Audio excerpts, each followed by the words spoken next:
नमस्कार, म राष्ट्रको खम्बा चन्दन अर्घेजा।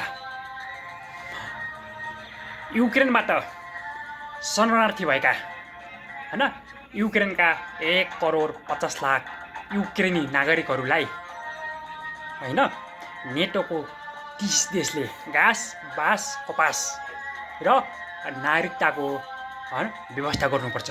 मिस्टर चन्दन अर्घेजा, यो मेरो अभिव्यक्ति, यो मेरो प्रस्ताव रसियाका राष्ट्रपति भ्लादिमिर पुटिनलाई पनि हैन स्वीकार्य हुन्छ, रसियन जनतालाई पनि स्वीकार्य हुन्छ, चीनका राष्ट्रपति सी जिनपिङलाई पनि स्वीकार्य हुन्छ र चीनका नागरिक प्लस नेटोको 30 देशका लोकतान्त्रिक नागरिकलाई पनि यो मेरो अभिव्यक्ति स्वीकार्य हुनेछ हैन।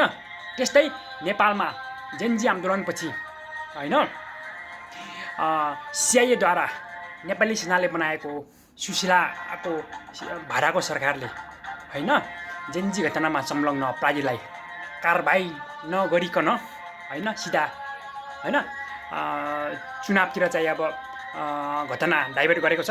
यस कारणले गर्दा हैन एउटा नेपाली सेनाले हैन सिधा सिआइए मार्फत काम गरिरहेको छ र जुन दिन दरोहर हत्याकाण्ड भएको थियो त्यो दिनदेखि नै नेपाली सेना विदेशीकरण भइसकेको छ हैन। 47 पछि का प्राणबत्तीलाई हामी नेपालको प्राणबत्ती मानेनौँ र सिआइएको भाडाको प्राणबत्ती मान्छौँ हैन। त्यस कारणले गर्दा हैन बालेनले सिधा सेनाको इसारामा काम गरिरहेको छ हैन हैन बालेनको अनुहार र रविको अनुहार देखाएर हैन नेपाली सेनाले हैन राजसभा प्रयोग गरिरहेको छ हैन।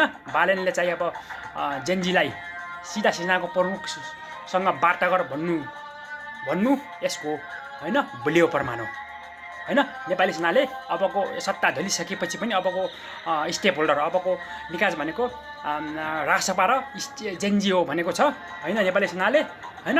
यो पनि बलियो प्रमाण हो, नेपाली सेना सिधा सिआइएसँग हैन संलग्न छ हैन।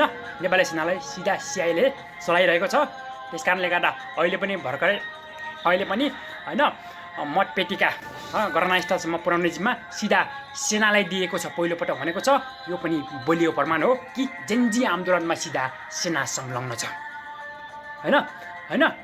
त्यस कारणले गर्दा यो देशको सारम सत्ता हैन तपाईको पनि हो, मेरो पनि हो हैन।